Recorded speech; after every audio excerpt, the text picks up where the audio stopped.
That's very funny. Oh, hey, welcome back to the Hot Dog Radio, everybody. We're live. What the fuck is up? I like the driving POV you got there.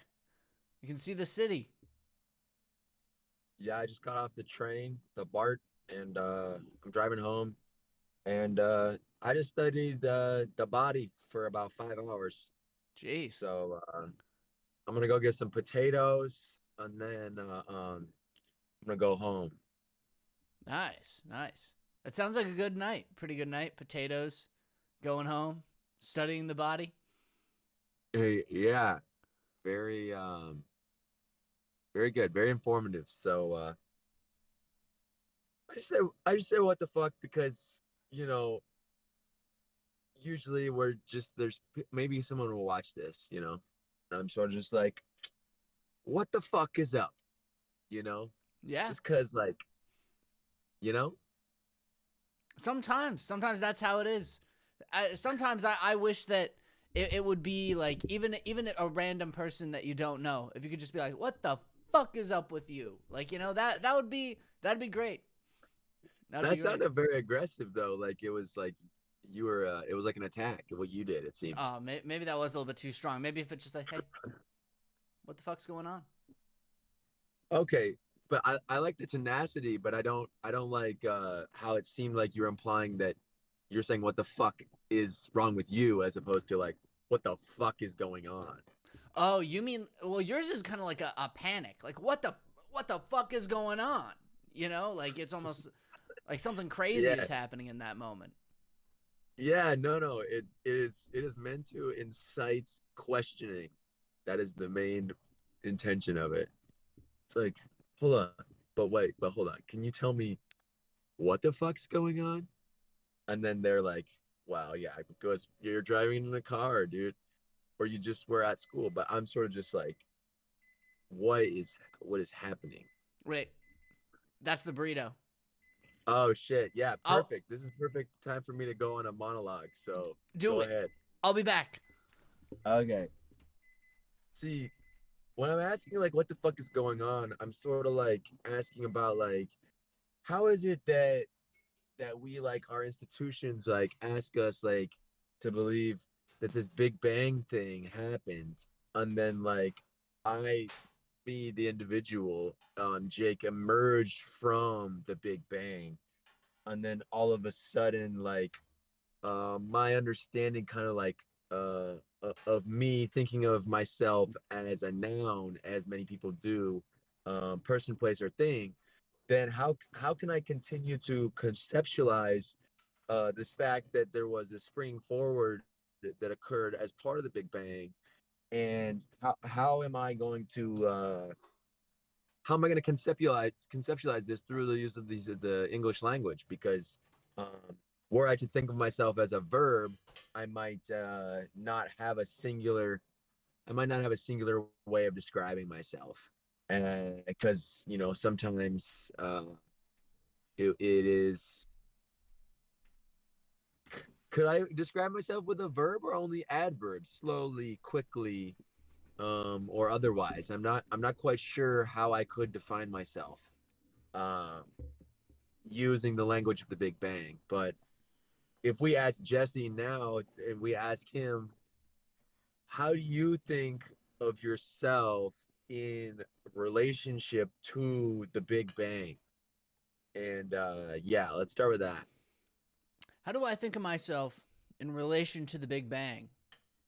Yeah, yeah, yeah. The inciting incident of the universe, as they call it. You know, I guess at a core level, I'm just a bunch of stardust. You know, Okay, you're a bunch of stardust. Now, how does that change over the course of time? hmm. Well, when I die, right back into the earth. Okay, so it seems like you're saying that objects turn into other objects throughout the course of time. Yeah. Mm-hmm. Yeah.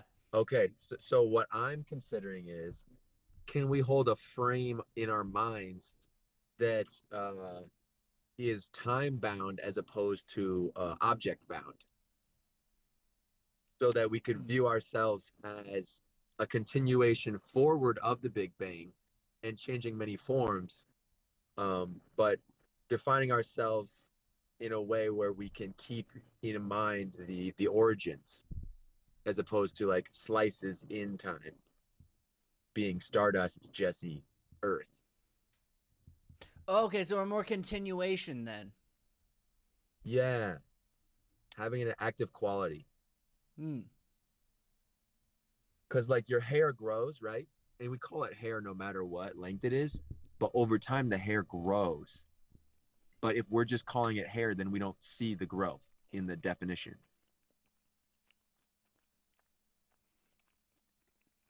Because we have to use verbs to describe what's happening with nouns.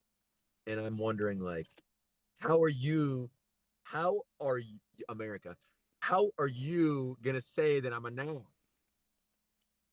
You could This is bullshit. you could be a pronoun. You could be a an adjective. I would prefer to be an article. Um, Article of but I don't. clothing. Yeah, perhaps. But I don't want to. I don't want it to get into semantics of me saying pronoun, right? Because that's still a derivation of a noun. I'm preferring to ask like, how could I describe myself as a verb in and of itself without a referent uh, being the noun, like run or think, I mean, you know? yeah, it depends because if you like associate, I guess people associate themselves with activities. You know, like you But have you, someone that you're like a runner. Like it's like someone's like, that's a runner. So what does he yeah, do? He runs. yeah. So we're taking the object he, or the pronoun, which is talking about a noun, he, proper noun, and he is running. Okay, so we're starting from a slice in time and then describing it having some sort of action. And I'm wondering, can I, through a different way of describing things, say that I am the continuation of the Big Bang? Or can I at least hold that in my mind while I'm also describing myself? Yeah, I'd say you could. I don't know how you define it though. Like in one in one word. I don't think you could. You couldn't define it in one word. So that's what I'm saying. Like, I don't think we have in this structure of language that we have, I don't think we have that word. So I'm just saying, like, how could we have a system of language that could uh have objects and actions be synonymous in a certain way? Hmm.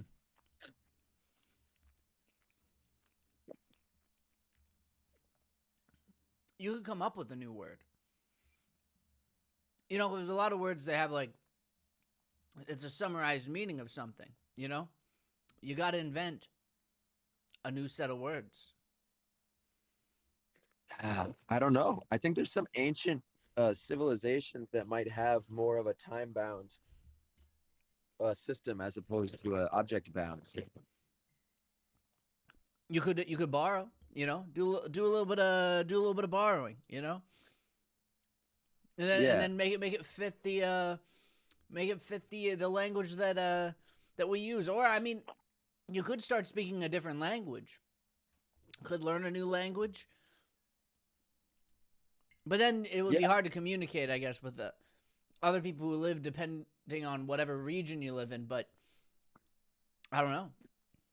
Yeah. I just wonder about like thinking in a different language than you communicate with and how that might free you up in your thought because you'd be able to think about things independently of how you would communicate it to somebody else. And I think a lot of what trips me up when I'm thinking about things is me trying to make sure that I can translate it to another person. I know what you mean. There, yeah, they do say there's actually evidence about this. They do say that I think I lost you for some. No, I'm still here. I'm just switching over Ah, okay. to my Um, headphones. they say that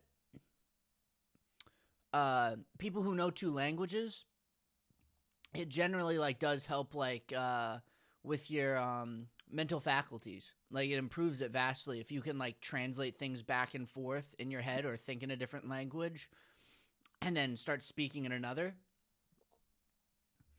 They do say that's really good for you. The U.S. government says that. Who says that? Oh wait, you broke up there for a little bit. You can't hear me? No, now I can hear you. Now you're good. Okay, so you're saying they say this. Who says this? Scientists, the U.S. government, Like yeah, like scientists, China? like studies, you know.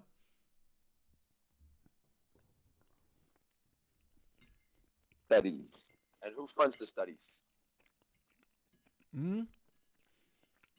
Who funds the studies? Who makes studies happen? Well, I guess it depends. Sometimes it can be from a public institution, a private institution. Uh, Universities sometimes do, but I don't know where this specific this one. I read in an article. It was a long time ago though, but yeah, I actually don't know who produced that study. It Well, I'm not really asking about that. I'm just asking about who funds studies in a general sense. um I guess a lot of different organizations. You got ones that are public, ones that are private. Different motivations behind all of them sometimes too. Got to be a little bit wary, you know. Who who's funding these that we need to be wary of? Hmm. Who are some funders of research that we need to be wary of? I guess it depends. I guess the hard part is you got to look at like motivations behind the study, because you know someone might someone might even do a study in good faith, but some of the things backing it, you know, might influence them to cherry pick data or uh, generally they might do a study that is they know they're going to find results for it that prove a certain thing, but they design it that way. Corn. Thank you. Sorry. Did you hear me asking about corn? Corn? I didn't, no, I didn't hear about corn. Uh, I want, but they don't have it. It's not season. I thought you were looking But for you got my that's it. russet potatoes. Potatoes. Yeah. Are you just eating potatoes tonight? I yeah, I'm thinking about getting some shrimp too, but man, I just figured out how to boil potatoes and then put them in the air fryer, and holy shit, dude! Add Ooh. one extra step, put it in a pot for 20 minutes, and now you have freaking French fries that are only made by you and potatoes. So just think about the possibilities. You know, can't tell. You know, in comparison, what you're cooking, potatoes, maybe some shrimp. This sounds like a really good meal. It's a dignified meal, I would even say. Me eating this, I was just thinking about this when I was pulling it out of the oven, put some sauce on it. There's nothing dignified about eating a frozen burrito that you heated up in the oven. Nothing Oh shit! dignified.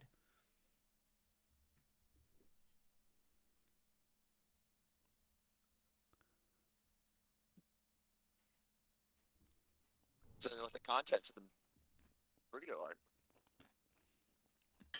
because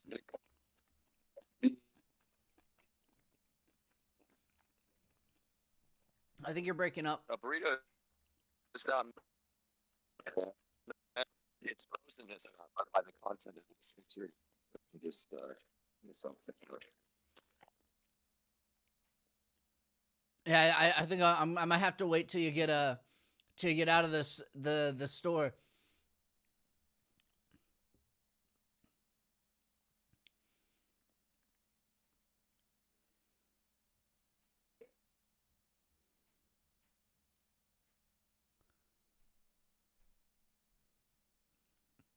Yeah, I think he's frozen. He's frozen, guys.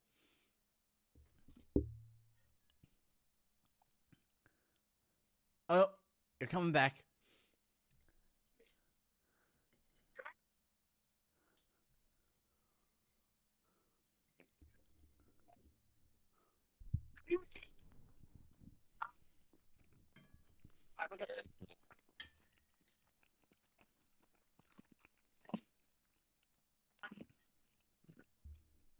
Can you hear me?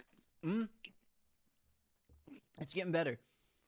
I think I think we check out at Whole Foods. That's a still zero blocker on self checkout. You know, because they're doing world domination. You know, Changes your phone. Jeff Bezos needs to put better Wi-Fi in those places. That's what I think. Yeah. He needs So to you do see better. this? No, that's pretty nice. This is right outside of a Whole Foods. And this is good. This is nice. This feels like Hawaii right here for a second. And then we got bushes over here and a little palm tree. Dang. So I did learn about what doxing was last week when you said that I shouldn't show people where I live.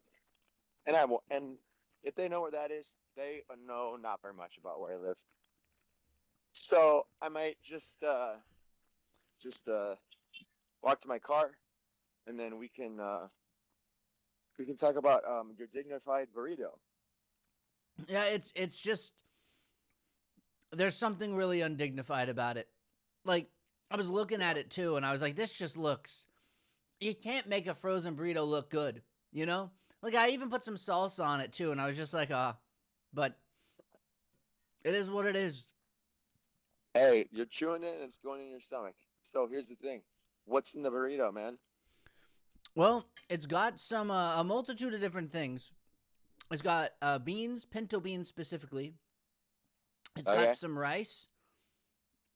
It's got some little looks like little chilies. I like a green kind of chili. It looks like chopped up in there with the sauce. Okay. And I think that's it. So we got some sauce, we got chilies, we got beans. Is there rice in there? Mm? Okay. And so what do they call this burrito? They call it spicy rice and bean burrito? Mm? It doesn't say spicy on there, so I'm assuming it's a mild pepper. But it's Annie's burrito. Oh yeah. Hey, that's a good brand. It is a good brand. You know, it tastes good. It just looks disappointing. But that's not Annie's Uh-oh. fault. She's freezing these things, and you know, I don't blame her. Yeah, dude. It looks kind of disappointing, but can't you like do something like can't you like you put it in the oven? So that's no step one. That's a step in the right direction of dignity, right? Because you preheated the oven to even make this burrito. That's substantial. Unless you said oven and you meant microwave. No, oven. Okay. So here's where another step might come in. It might be possible to once you put it in the oven, if uh you're gonna put it in a frying pan with some oil, and you can create a searing kind of browning color on the tortilla of the burrito. And I think that might really help with its presentation. See, but then I gotta put more work into it. You know, I'm thinking like at that point, it's getting Why to don't the you point make where I your might own as well fucking make a burrito? burrito. Yeah, You know? And that's honestly a pretty low barrier to entry. They do sell pre-cooked rice, but you can cook your own rice because that's the same amount of time that it takes to put in preheat the oven, right? Yeah. This was a desperation meal though. I have to be honest. I came home, it was late, and I was like, this is what I'm having. Okay, but that's why it's there. It's a reserves. That's why we have a freezer, It's true. It's very true, absolutely.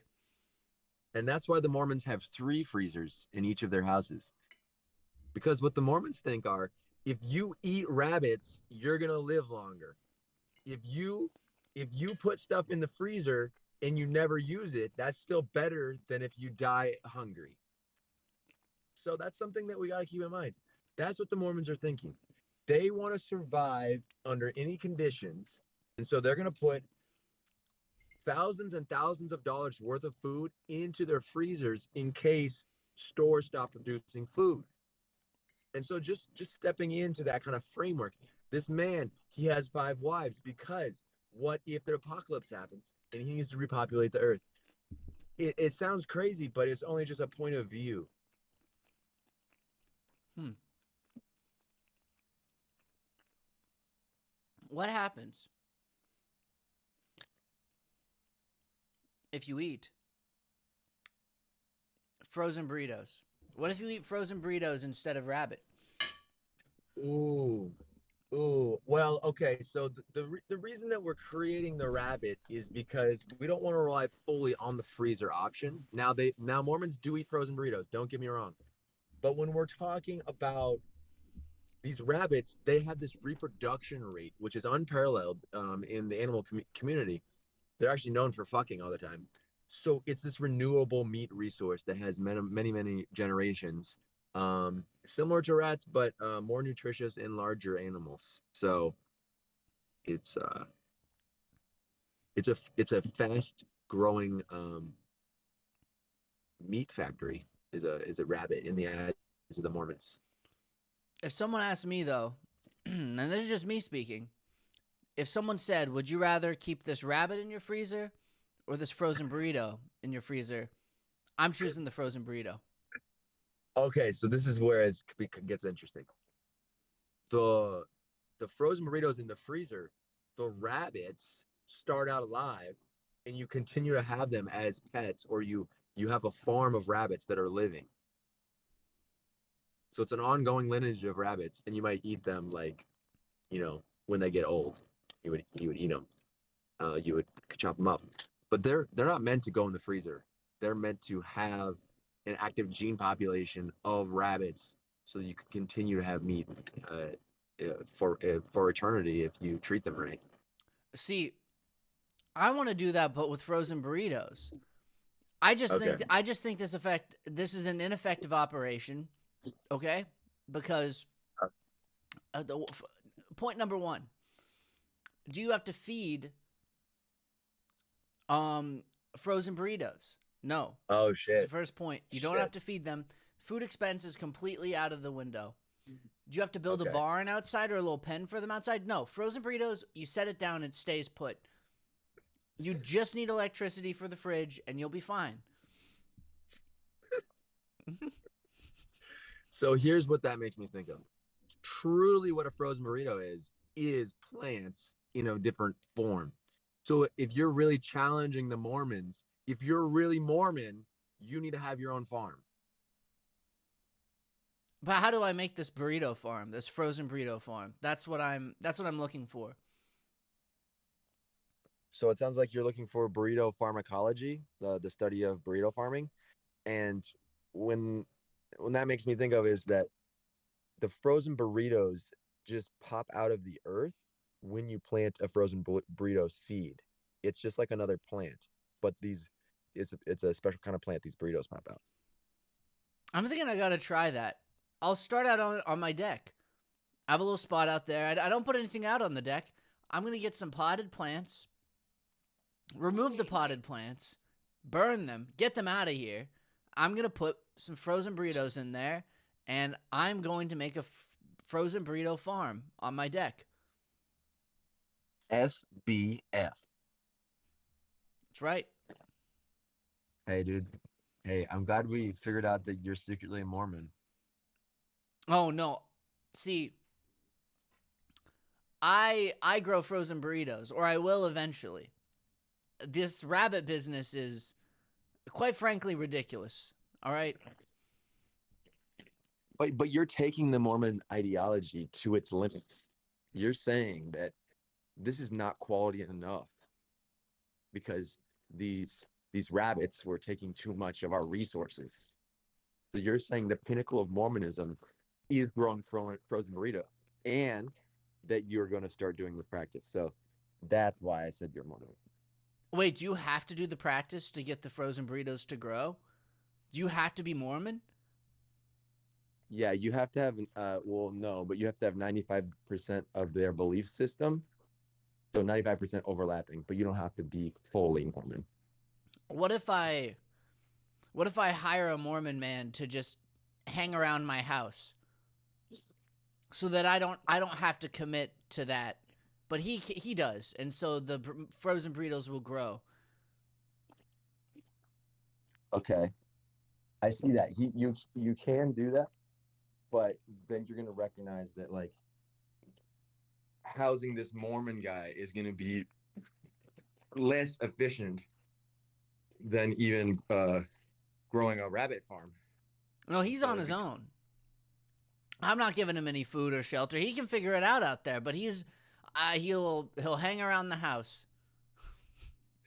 a self-sufficient Mormon that lingers around your house and causes no you don't have to invest any resources in him. Yeah. Yep, you can do that. Because they say what they say is that they come to the door and they ask if you need any help. I need some help growing these yeah. frozen burritos. Yep, and they have to do it. Yeah, and they have to. They'd hang around. Shit, man. Hey, you got to do what you got to do to make frozen burritos on demand for free. It's true. It's true. You got to do what you got to do for the burritos, even if that means letting a Mormon guy linger at your house. Sometimes it's what you got to do. I just hope they don't ruin the recipe because, again, Annie's makes a pretty good frozen burrito. Aesthetically, no, not great. Taste-wise, it holds up. It's okay. Oh, you're worried that the quality of the burrito will suffer Yeah, because of what factor? What would cause that? because I don't know. Annie's might use a different process. You put her burrito in the ground, it changes. Oh, so the Mormons don't have access to that formula. They have to use the Mormon burrito formula. Yeah, and quite frankly, Yes. I'm gonna be honest. A Mormon burrito doesn't sound that good. Fuck, dude, they have to make a Mormon burrito. Yeah, This whole plan is going to shit. it is. It is. Fuck, dude. Well, hey, we got to throw it all out the window and start farming our own burritos, even though we have to.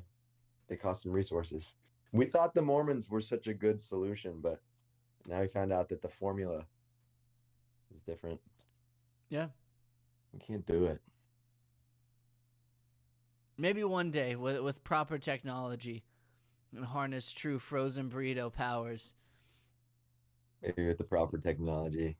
Yeah, what would that technology be? Would that be like a communication network where you can hook up technology to a Mormon's brain and download non-Mormon information into it?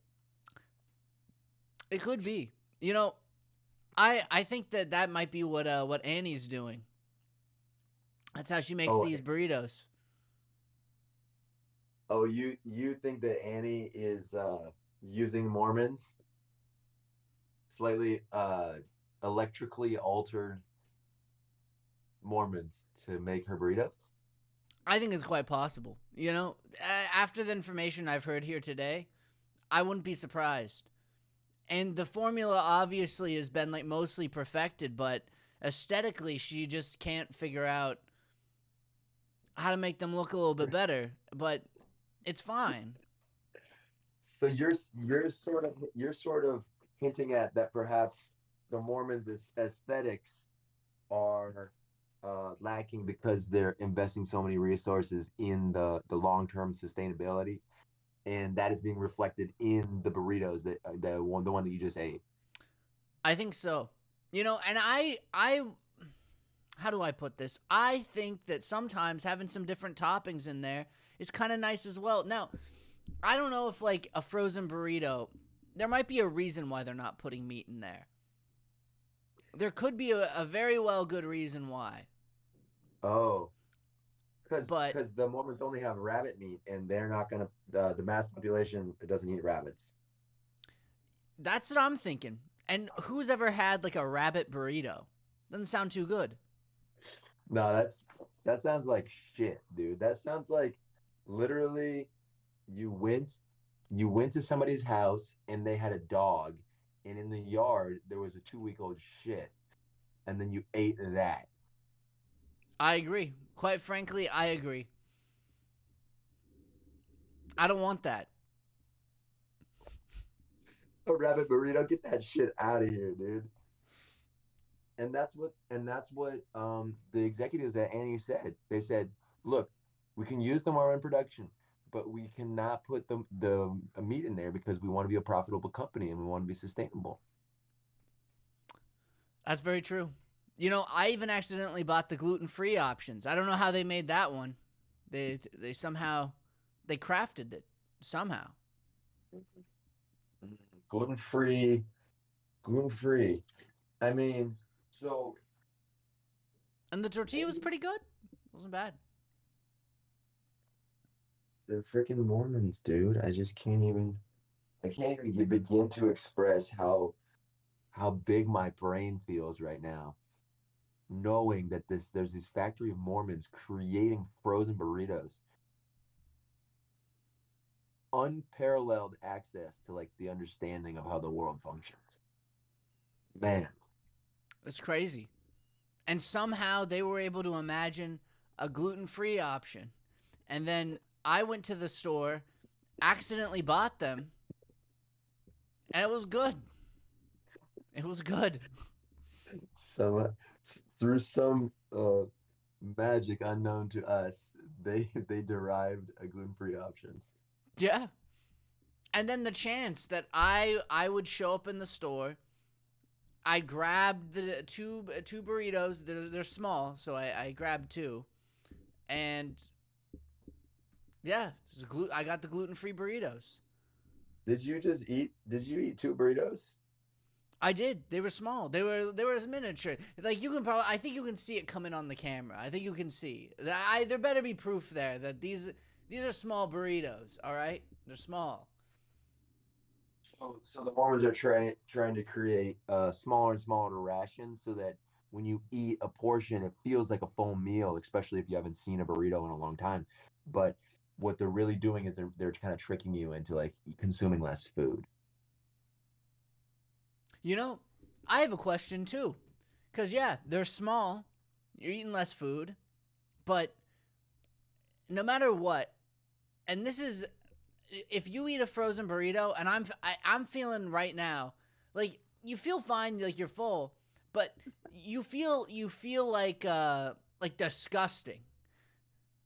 I don't know how to describe it. You feel like not on the inside, like it's not that you feel bad, you just feel disgusting because a frozen burrito just sounds so bad. It sounds so bad. Like I feel like a degenerate after eating a frozen burrito, and now I've eaten two of them. Like they've made a product that's perfect so that you have to eat two, and it makes you feel bad. And I just ate it Oh on camera shit. too. Yeah, I'm complaining. Okay. That's yeah. You're saying you're feeling some sort of moral disgust by the fact that you just ate that, as opposed to some bodily pain sensation. Yeah, that well, I mean, I don't want the bodily pain either. Like, I'm happy that I'm feeling fine internally. I'm happy about that. But the fact on the outside, you're like, oh, I just ate two frozen burritos. You know, there's something Well, about it. that's part of the plan to indoctrinate you into the Mormon Church. Is that if you feel this moral disgust and you understand the connections between the burrito making and the Mormonism, that it's like through this subconscious process where you are going to become indoctrinated into the Mormon religion.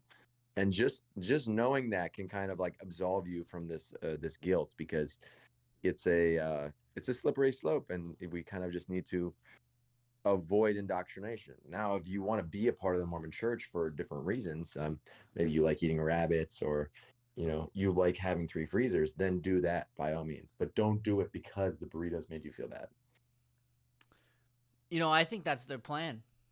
If they're cranking out these frozen burritos, then you start feeling like a degenerate one day.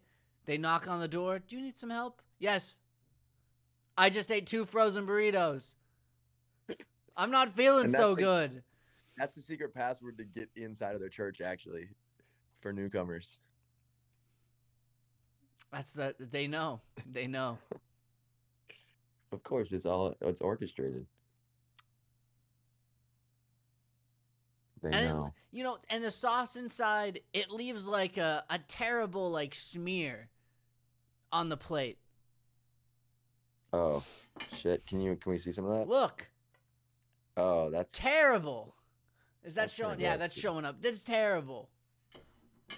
That looks like some, I hate to say it, but rabbit shit. I hate to say it. It looks like 2 rabbits just fucked, and then one of them shit. Yeah. I wouldn't disagree. And I just ate that for my dinner, out of desperation, pure desperation. Taking advantage of like college students like me. Hey man, the Mormon religion is a firm sturdy foundation of one of the 50 states on the west side of the United States. It's a sturdy foundation of Utah, and it kind of has sort of like some stability in the region that I don't necessarily want to find out what would happen were that to be absolved, because then the West Coast would have a direct path to the Midwest. And if there was this direct line between the Midwest and the West Coast, I don't know if we would have such unique individuals in this country. Well, we certainly wouldn't have frozen burritos. I know. What would we do? What would you do in your desperation without the Mormons? It's true. Sometimes I've gotten this product before. Annie's frozen burritos. I've gotten it before. It's a desperation meal. You come home, you don't want to cook anything, you don't have the time, and so you throw those in the oven. Okay. Well, I mean, what would you do without them? You would drink rainwater, dude. You would try to carry in dirt from outside, wet dirt, and you would try to strain out the water from the dirt and hopefully get some nutrients out of that. Yeah. It's either that or I have to cook some a meal in there. It's like, I'm busy. I've got things going. It's finals week, It's finals are next week. I'm in a desperation status. Yeah, desperation status. So now I'm learning there's this extra context of you do have regular food at the place. I was imagining like this was the last piece of food that you had in the entire building, and that if you weren't to resort to eating the dirt water, you would have to start eating drywall. But there was other food there, so it seems a little bit less dire and a little bit less requiring of you, perhaps, to join the Mormon Church. So, hey, you can do what you can do, but at least I know where you stand here in terms of your conversion. Yeah, I'm not joining. I'd rather eat the dirt. If it comes down to it, I'll do it. I'll eat the rainwater dirt, the drywall, That's how it is. Yeah, you got to do that. And I would do the same, dude. I mean, I've eaten one of those burritos too, to be honest. I didn't feel as much guilt because my experience with food until recently has been purely based off of taste as opposed to aesthetics. And so, man, those burritos are fucking good, dude. As long as you cook them all the way through, they're good. You don't want a cold center, especially not a frozen burrito. That's That's that's bad. that's like if you were Italian and then you sat inside of your restaurant and the waiters wouldn't come to this one table, but you really had to eat dinner. And so what you'd be doing is you'd be sitting at a table where everybody else is eating food, but then you wouldn't have any food. And it'd be worse than if you weren't even a restaurant at all because you can smell the food and you can see everybody else eating the food. You're in the back. You're in the basement, and you can smell everyone eating upstairs. You can hear the clinking of the silverware, stuck down there. And because you could have access to the exterior part of the burrito and maybe some of the juices, and you're like, I know this is a burrito, but you can't fucking eat it. You try to stab it with like a fork to like break it up so it'll warm up faster. But what you're really doing is you're saying, this this is where you start to pray to the Mormon God, and you're saying, God, thank you for frozen food. I know I can't eat right now, but at least I have this food for later. And you might get And sick. Then you're really in if you, trouble. holy shit, dude, your voice is a robot times. That's just part of the process. I know that won't come through on the stream, but you just sound like a robot Mormon executor. So Mormon executor. That's not good. yeah, I don't think I want to be that. I want to be in charge of whatever this is. I don't want that. this is this is insane. Oh, you're breaking up too. Oh, oh no. Is it just me? Oh, he's coming back. He's coming back. Hear me? Yeah, I can hear you. I can hear you.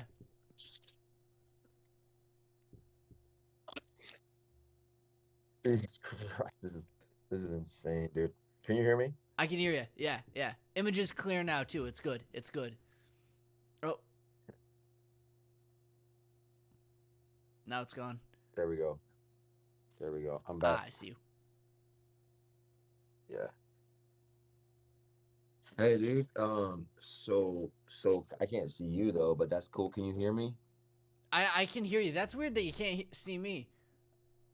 No, it's okay. You have an unstable internet connection. Now you're back. Okay, that's good. That's good. Yeah, the show's still running. It's still good. Still looks good. What's that runtime on there? Where are we at? We got it on oh shoot. See, it crops my page so that oh wait, here we go. Now I can see. Oh, we're at 43 minutes, it looks like. 43. Okay, yeah, we got time. We got time then. Because my potatoes, they're boiling in the water. So the thing about potatoes are they come in different various shapes and sizes. Okay. You've heard of a potato before, right? I have, yes. The Was Irish that potato famine. was that insulting to ask? I mean, no, it's a good question to ask because what if you talk to like somebody who doesn't eat potatoes Shit. or Yep. hasn't heard of the Irish potato famine to begin with? So how do I so absolutely I needed to ask, but I was just wondering if you were offended by it because any to me any genuine question has the opportunity for being offensive, but if it comes from the place of I'm unsure about this, then perhaps you might have a better chance of it landing. So it was kind of I kind of said it in a disrespectful way because I knew what that you knew what potatoes were, and that's kind of gaslighting a I little think bit. we've eaten potatoes together. We've eaten potatoes. Oh, there's no doubt that we've Yeah, eaten, we've you know, probably dozens of pounds worth of potatoes over the years. yeah. So it is kind of disrespectful, but disrespect can be used in a playful way, in an ironic way, meaning that like it's so obvious that you've had a potato that it goes past gaslighting to irony. And so, go ahead. What if the person says no? Like, what if you're trying to do that? Like, what would happen if it wasn't me, you didn't know that I've had a potato, but it was some other person, and you were like, you know what a potato is, right? And he's like, no, no. Like, what would Okay, be what your would I how say? would you explain What it? would I say? Hmm? Explain what a potato is. Hmm? To that guy? That's what you want? Yeah. Okay, so I would say you know what a plant is, right? He'd say no. Okay. Have you ever eaten any food before? He'd say no. He consumes out of an Okay. IV. He'd explain it to you later. Okay, so he never has ever seen somebody eat food before. I mean, this is just what he said. He's just saying this, but yeah, he's saying no. Okay, so what I would say would be like, you know that the ground that we're standing on, do you know about that? He'd say This, it's this dirty, stomping your feet. he'd say yes. I'd say repeat after me, and I'd be stomping my feet on the ground. Okay. So then I'd say, in the well, I would call it the earth, and I'd say, look, man, we're standing on the fucking earth. Okay. There's this thing in the sky. You ever seen? It's called the sun. He'd say Ever no, seen that shit? no. Look at that. And then look at that. And he says, ow, ow, fuck, my eyes hurt. I He go, blinded him. bitch. Yeah, just temporarily. Just Ah. because he only did it for a second. Because that's what I said. Just look up there for half of a second. And he goes, oh, fuck, ow, what is that? So I say, look at this, bitch. I go, that plus this, and then I do the stomping. I'd say equals humans. You know what a human is? Slapped him in the face. Oh, before he That can shit, answer, that's the damn. I know, because he's being difficult. No. So I'd say, okay, bitch. So there's this thing that the sun and the earth makes called humans. There's something like that called plants with that live longer and are more stable than humans. Okay? Some of those we can eat. So some things like humans between the sky and the earth are like us and we eat them and they give us energy. Um, and so like what the IV tube that you had, it's the same kind of thing, except it goes into this orifice, the mouth, and we use these white things to mash them up and then push inside the bodies. So, do you get that so far, or what's going on? He would say in response, he'd say, no. Shit. Okay, I slap him again, and I say, "Do you know what the sun is?" And he'd say, yes. Okay, you know what the earth is? He'd say no. Okay, stomp, and then repeat after me. Okay, He's then I would stomping, he's automatically stomping. my brain. Okay, automatically this the earth, and then I'm thinking in my brain, okay, treat this guy like he's in second grade. Okay, I was already treating him like he was in third grade, but he's so fucking stupid. So this the sun, this the earth. Okay, you know humans.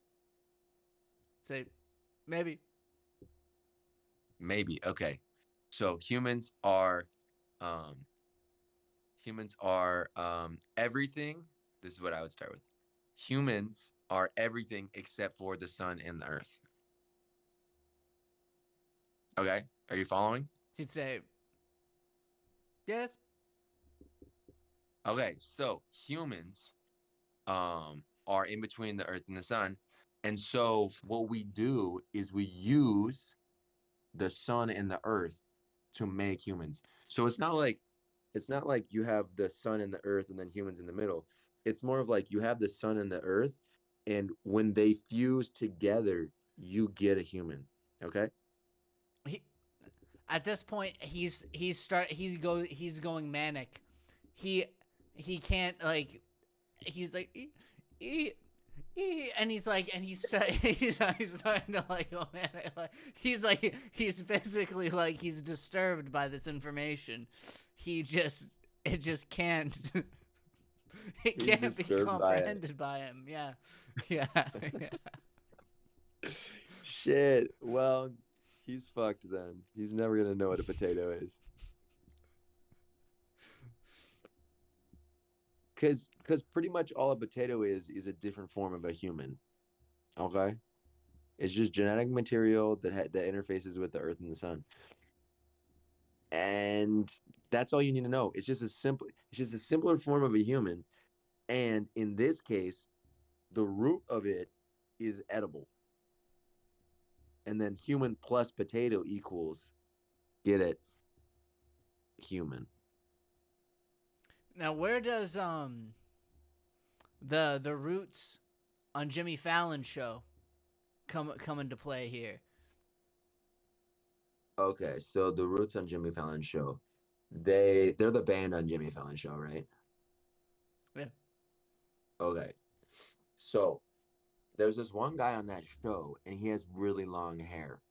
And so if we're thinking about long hair, you know the guy with the he has the comb in his hair.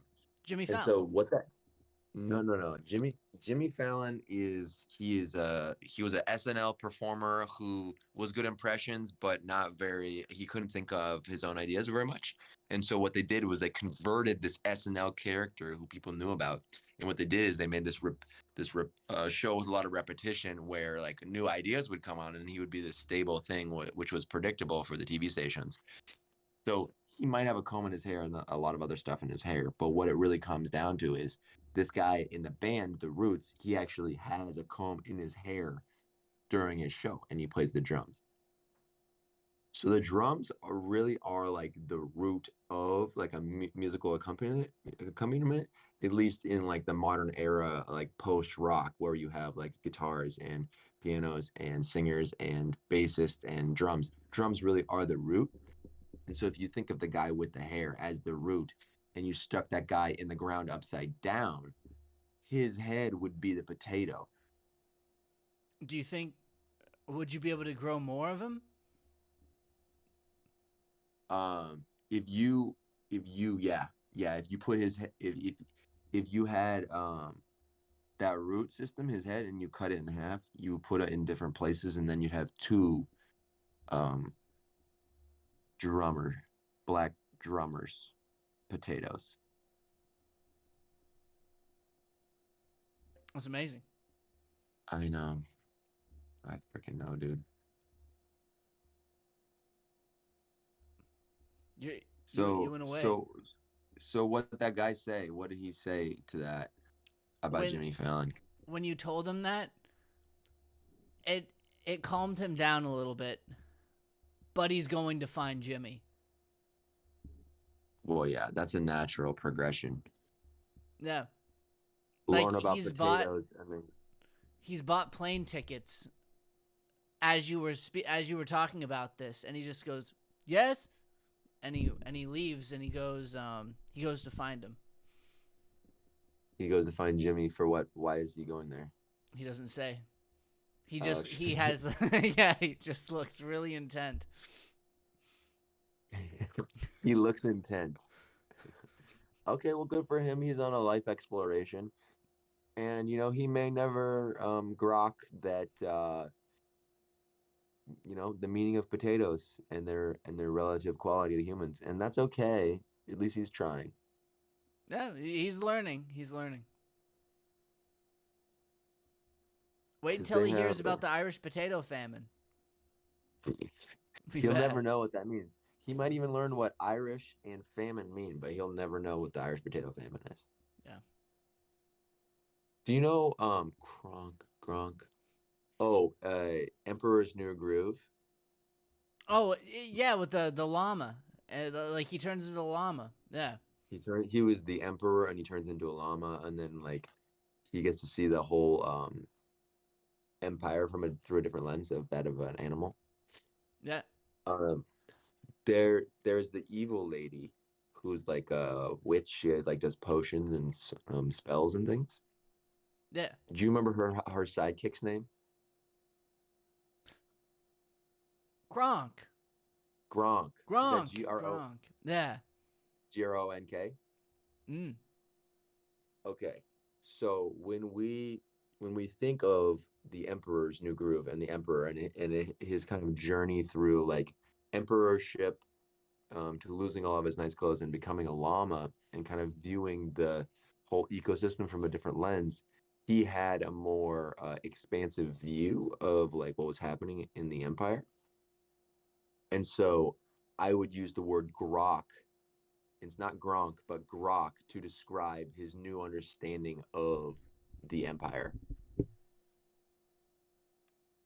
It's sort of like it's like sort of like an all-encompassing, it's like a new word where you kind of like totally wrap your thoughts around like a new idea or like a concept.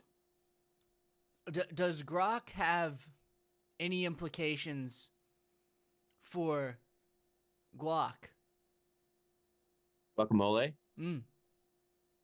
Yes, yeah, absolutely. Because if you think about guacamole, it comes from an avocado, which is a fruit. Now, most people think of guacamole as dip, a dipping sauce, or like some sort of spread for bread. And that's true, but you're just poorly mistaken. You're fucking stupid. Because when it comes down to it, it's a fruit. Fruit has seeds. Okay. When we think about where rocks are generated, it's from the heat and compression underneath the ground, okay, underneath the dirt. And so when we think about avocado seeds, the pits, we plug them into the ground, which is where we find the rocks. And I mean, of course, if you're going to grok this whole system, rocks and avocado seeds are, in many ways, ultimately coming from like the foundations of our belief is they are the same. Rocks and avocado seeds are the same. You know, that's why I throw my guacamole. I mean my avocado pits. I throw them off my deck. Yes, as you should. Yeah, they belong there, out in the rock fields. Yes. And as I was saying before, there's the rock bands that played in the 70s, 80s, 60s, 70s, 80s, and 90s that heavily influenced the rock fields. Um, and you might even say strawberry fields. And you also might say that you threw the pits over the frozen burritos to meet the rock. So I don't want to throw my frozen burritos though. You know, no, no. it seems like a bad idea. But you, because you were talking about how you were gonna have the Mormon and he was gonna be harvesting the burritos outside on your deck, and so when you threw the pit, it just went over the frozen burrito plants. They still stayed stationary though. That's good. That I'm thinking that maybe does it still count if I accidentally knock out the Mormon? Like Uh, what if he gets hit by one of the avocado pits and he's not there? He's still there, Still counts. He's still outside my house.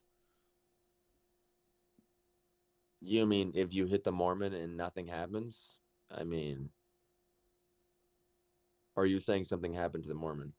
I mean, what if he got hit by for some reason it was an avocado pit that hit him in the head and he for some reason became incapacitated. What would happen to my frozen burrito crops?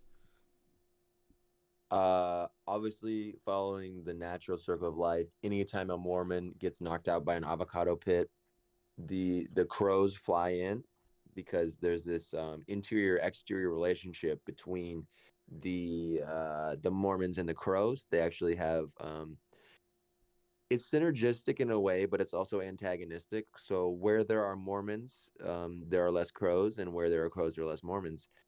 And so what we see is kind of like a replenishment of the natural resources of the soil because, you know, there's certain sort of nutrients that it takes to grow burritos, frozen burritos. And when the Mormons haven't learned restorative agriculture, we haven't been able to necessarily replenish the dirt. And so we need the crows to come in and eat the burritos, but also to use their natural waste products to return the nutrients to the soil, being nitrogen and other sorts of nutrients. And so what would happen was really just kind of like a resetting and a rebalancing of the soil. It's a disgusting process. It sounds disgusting. It It's sounds gross. it sounds disgusting and very regenerative. Regenerative, but at what cost? You know, At the cost of free healthcare, man. Free healthcare for your dirt. in that case, I don't need it. I'd I'd rather I'd rather perish. I'll perish instead. Yeah, if you were to join a parish, maybe you could join one of the Christian kind of sects. They have lots of gathering areas called the parish, and they also have food drives where you bring in non-perishable foods, which come in cans, and you know, technically frozen burritos are perishable items What because about perishable pears? pears, like burritos, can become less perishable were you to put them in the freezer with the Mormons in the three freezers, but they're not going to become non-perishable, such as canned food, canned items, and perhaps pastas or hard sort of like uncooked beans, like just pinto beans, hard pinto beans. But hard pinto beans and pasta, they're not perish. I don't they don't taste like a pear to me. Yeah, yeah, they don't taste like a pear always, but sometimes if you do cook the pasta and you can think of like let's say you had like maybe an undercooked pasta and there'd be like the grainy feeling of the pasta in your mouth, the texture of that may be similar to that of an unripe pear. I see. And an undercooked bean has the same sort of quality. So I can see. the unripe pear has the same qualities as an unripe bean or an uncooked bean or an uncooked noodle. I think I understand. It's all perish. Oh, it is, dude. All perish. Uh, yeah. This seems like it's like there's like we learn of like the associations of life, and perhaps what we do in improv comedy and sort of more of the classical sorts of inventive art forms, we are making associations, and it just seems like I'm recognizing the incredible value of creating associations to provide context, but also to generate meaning, personal meaning, from my own personal point of view to all the different things that we encounter. Definitely. I can see that. Yeah. There's a lot of different like elements I think in like in improv and even like comedical elements, you know? And inventive ways to do it in different ways. Definitely. Because if we were going to encounter some pears, we would probably want a cutting board first if we were going to cut into slices. And make sure that it doesn't perish. Yeah, to do it in a timely fashion. Yeah. And to make sure that you've thrown the pit and hit the Mormon first before joining the parish. Definitely. It's actually kind of a requirement. I've heard that the Pope often says he wants at least 5. 5 sleeping Mormons before you can join the parish. Yeah. Hey, whatever the Pope needs, man. There High is demands. some Native American knowledge from Central America that has been relocated into the Vatican, and it is now dwelling in the Vatican, unable to be accessed by the descendants of those who created the documents.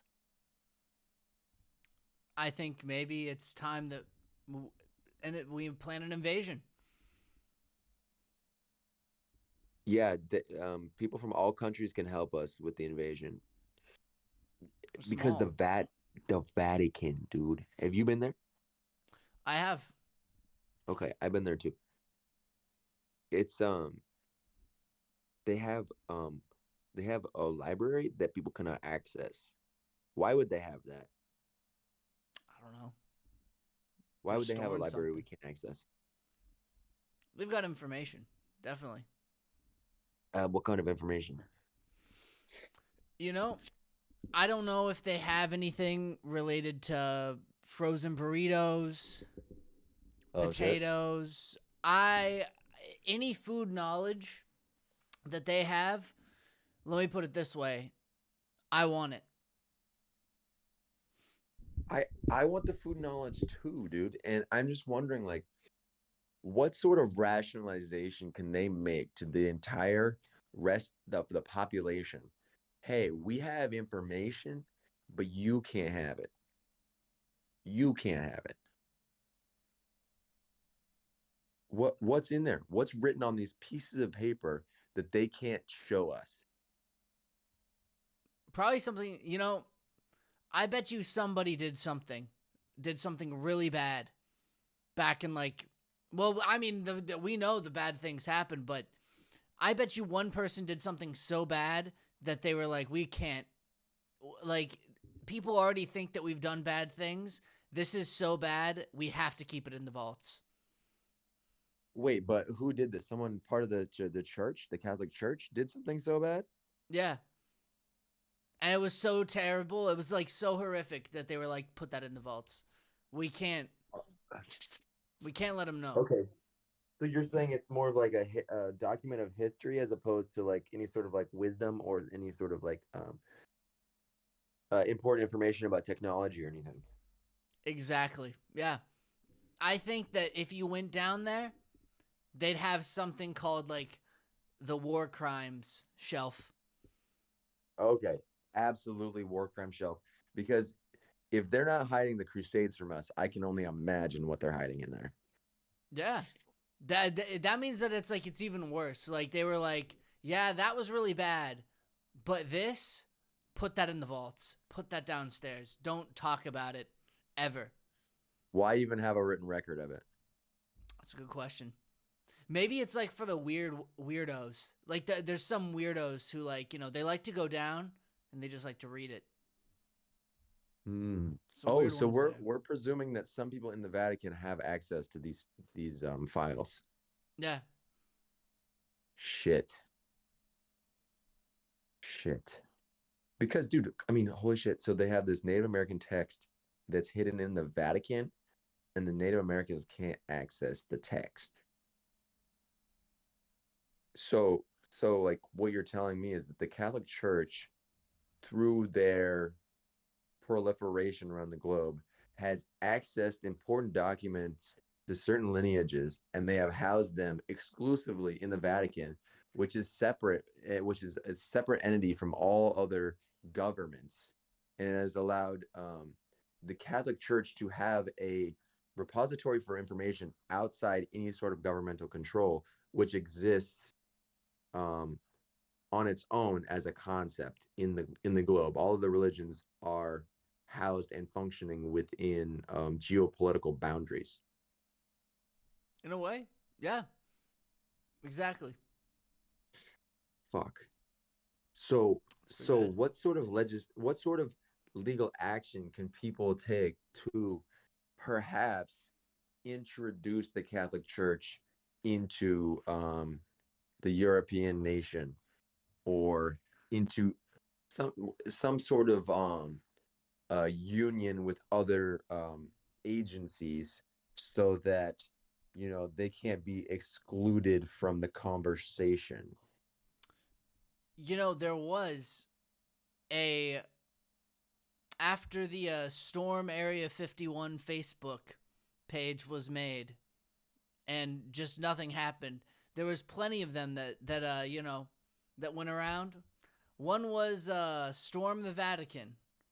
They can't molest all of us was I think the was the tagline of it. But it didn't go anywhere. It was taken down. So, uh, well, I guess what I'm saying is it might be pointless. Oh, unless I mean, you can't create a coalition, perhaps, but you could you could actually um through military action, I guess, or Maybe through legal. Move there. You like I become a citizen of Vatican City, and then I don't know if they have some kind of lawyers working in there. Lawsuit. but okay, yeah, so they might have their own sort of law, a judicial system. Yeah. Because what I'm getting at is you can't as the country of Italy, um you can't sue the Vatican. You can't sue the Vatican. You can't there's no judge that presides over the union between the Vatican and the governmental state of Italy. And so like the Catholic Church exists in isolation in a certain respect to where there's people who are there's just like this immunity. There's like this immunity of like there's like this isolated information and people have access to it. But like, what are they fucking hiding in there, dude? And who is looking at this shit? Is the Pope? Can the Pope even look? Is the Pope even real, man? I think he likes reading it. I'm telling you, I think that some of those guys are going down there. They're going straight to the war crime section of the library, and they're opening the books. And let me tell you, it smells down there. It's bad. Okay? And I Why? What don't does it smell like? things that you don't want to be around. All right? It's bad down there. I'm just saying it, all right? And then afterwards they go to like the all the secrets that all the artifacts that they've stolen section, and they look through that too. And quite frankly, I don't even know if anyone wants any of this stuff back. I don't know what they've been doing to that stuff. Oh shit. I don't know. I don't know. Yeah, maybe they're damaging it in some way. But like, I do see how it smells pretty bad in there.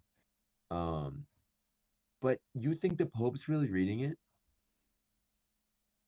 He You could. you don't think that He you could. don't think the Pope is a pawn? I don't know. He might be able to go down and read every now and then. They might limit his hours. They might say like, "All right, you have 2 hours on the weekend, but that's it. That's all we can give you." Oh, And I don't know yeah, who they they might do are, but time it's restriction. yeah. Yeah, well, Yeah. the arbiters of the hidden knowledge, you got to imagine is a pretty tight circle, and I think it's likely that the arbiters never leave Vatican City, um, for the sole fact that they are the purveyors of the knowledge, and they have a direct line to altering the belief system of a very large group of individuals. They they keep an alien in the basement. To do what? Oh, maybe there is an alien down there. Yeah. I think maybe that's where they get their advice from. It's like Oh, the new president of Argentina. He gets his like policy advice from his dead dog. you really is that true? Actually, that's not even a joke. That is true. Yeah. Yeah, that is yeah. Hey, man, accessing the spirits for government policy, that's a new thing, for this era at least. Um, yeah, man, the Vatican, this just really makes me think like, like the Pope is for the Catholic Church, right? But the Christians are like, they still like the Pope too, right? And just imagine being the person that can read the text, and perhaps the text allows you to have a different experience of life. Like when you read like a good book, or there's like some wisdom that you can read in a book and kind of like understand. Like, what if like they have a knowledge about how the fundamental experience? They have extra information about Earth and like how it functions and like what we can do. And then it's kind of like they're like this transmission source through the Pope, and they're saying like we want to maintain the Vatican, and we also want to like create whatever their agenda is through the Pope because it has this ultimate transmission property, especially in the Western world. And I'm just imagining like who is the Pope? Holy shit, dude. Who is the Oh. Pope? No one knows. No one knows who that guy is. Oh shit, we have no idea who the Pope is. Do people like even know what his like favorite food is? Does he like frozen burritos? Does he eat them sometimes? He might. He could. We don't even know what his favorite food is. Yeah. We don't. What do we know about him? What limited information do we have about the Pope? Not much. Not much. Like what though? What can we learn? He I actually don't know. Come to think of it, I actually don't know. Well, so you might know what he looks like. Bald. Pope Francis, right? Yeah, We know his name. bald. Okay, bald, right? That's what he looks like. We know that he talks to the public sometimes, He does. True. Sometimes. right? He addresses the public. He drives around in a truck that is bulletproof. He does that too. True. While he's bald. Yes. He does that while he's bald. So we understand that he has this physical attribute of being bald, as well as He hasn't shaved off the all the hair. yeah, he hasn't shaved off all the hair. You're right. Yeah, like well, why not? So That's my question. Why? Why not? am I sensing like a judgment? You're judging the Pope for not shaving his hair off? Maybe. Yeah. Hmm. Well, maybe we need to get the Pope on our podcast. That would be a good idea. That would be great. I think maybe he'll watch it sometime and he'll be inclined to come on to explain himself. So this is a public service announcement.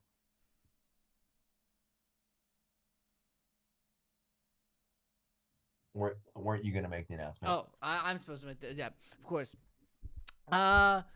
Francis Pope, who is bald, come on the podcast to answer the questions. 1, what is your favorite food? 2, if it is not frozen burritos, do you like frozen burritos?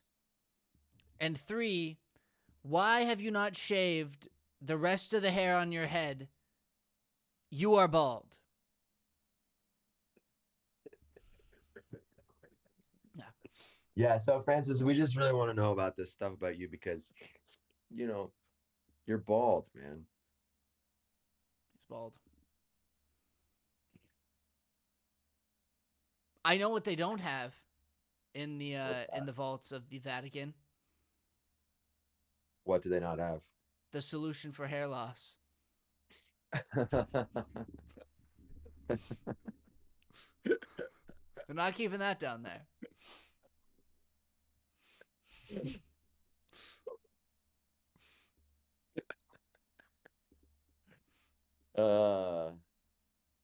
Yeah, dude. Were you leaning up to that joke this whole time, or did you find it at the end? I kind of just found it at the end. It came to mind where I was like, oh, well, he definitely doesn't have that down there. Otherwise, he probably would have, unless it's a choice. But there's a lot of bald people at the Vatican. Oh yeah. Maybe being bald gives you some sort of attribute. Powers. Well, because if we're going based off the fact that Catholics believe about Jesus, and at least the Western version of Jesus that's white, he has lots and lots of hair, and perhaps there's some sort of correlation between the ultimate flowing locks of Jesus and the absence of hair on the individuals in the Vatican. I could see it. I could see that there's something down there. They're keeping something that is not good for hair. Something Well, down there. maybe it's the pure rancid stench of the underground library singes off the hair of anyone who enters. Yeah. I'm thinking that sounds pretty probable to me. It's either that or they have some kind of nuclear reactor that's blasting them all the time. It's one of those two. There could be a nuclear thing, but when I was thinking of as far as the rancid smells would go, is the reason that they have the hair on the sides is because they know about the hair loss and they don't want to be completely bald. So they walk into the library with their hands cupping their head in like this shape. Oh, I didn't think about that. Yeah, they do this. They don't even have to shave their face anymore. They just get a clean. Yeah. Oh, I didn't think about that. Yeah. They have to have some purely bald people actually take the books off the shelves because of course they're protecting the hair that they have left. But those are they're kind of like Smeagol. They're kind of like the dark underlords of the rancid library. You know, they never leave the library. They keep them in the basement. Yeah. Imagine that you could see them crawling around because the smell might drive them insane if you spend too much time down there. That's scary. We might not even want to go down there. Now that I think about it, that'd be pretty bad. I think we should get one of those bomb detection drones and put that down there. That's a good idea. Get the little drone guy, go down and film it. Yeah, get some remote access. You know, I wonder we could just do that now. Just let's buy a drone and fly it into the Vatican, dude. It seems pretty simple to me. You know, I like it. I think I can't believe someone hasn't made a horror movie about a bunch of like people who are visiting the Vatican and somehow like, and one of them is like mischievous and they manage to sneak into like the parts that are off access and just it's like horrific down there. Like again, there's like creatures that they have down there and just like weird things. Like what you said, like it's like a bald person, but it like crawls on the ground and like goes around. It's like, whoa. It's like, oh, guys, I think we should split up down here. And they're looking for something like that. It would be like they're looking for a specific treasure that they think is worth a lot of money. But then they just like, you know, they end up in a horror movie, horrific thing down there. Yeah, I can imagine one of the Nicolas Cage movies turning into what like the last movie he makes isn't another Discovery film, but it's where he makes the transition into horror. And it starts off, yeah, you think like it's going to be like National Treasure number. I don't know how many he's made now, but you think it's going to be that. And it like has like the like, oh yeah, and like the classic Nicolas Cage comedy where he's like, ha ha, and he kind of makes a funny joke. And then it just like, thump, like this bald thing just tackles him. It's like, what the hell? Oh my god! And like the audience is like, oh god, I can't believe, what is this movie? And then that he dies, and it's a very graphic scene of his neck getting bitten open, and he actually has blood spurting all throughout his neck. Yeah. And the name of the film is actually called Vatican Treasure. Vatican Treasure. Yeah. That's good. That's good. There will even be like a scene where they do send like the dark depths. The dark depths of the Vatican City. Holy shit. Frightening. They have like a scene where they do send a drone and like they had like two of the guys waited outside just to like be like to watch, but then they're like something's not right down there and they try to send in like a little like camera drone and it just like it's going through the dark room and it just like it's like, whoa, what was that? And then it just like it shuts off and they're like, oh. Yeah. Something's going on down there. Yeah, yeah. I got a bad feeling about this. That's where they meet. Like it's like in the classic movies, you meet like the old beggar who's on the side of the street who's like, never go in there. And it's like some like really old, like he's just like frail, and he's blind too. He has to be like blind. And he sits on the street and he's like a beggar, but he's like don't go in the Vatican. It's not. They do terrible things down there, and like you can't like they can't even understand him very well. He's like starts talking in Latin. It was the guy who trying to warn him not to go down there. Yeah. But he didn't know Latin. Like he would speak like different like in English, but then he'd break into Latin and he was like, this stupid old guy. And like maybe like you have the one guy in the group who's like a kind of an asshole and just like pushes them aside, like, get out of my way. I'm going inside. Yeah, dude, that's such a good episode. But my frozen burrito is almost ready. The frozen burrito's almost ready. We're on a 125. This is I think the longest live episode we've done. So that's pretty good. Yeah, that was dope, dude. I think so too. All right, we're gonna end it here. Stay out of the Vatican. It's dangerous. Seriously, get away from the Vatican.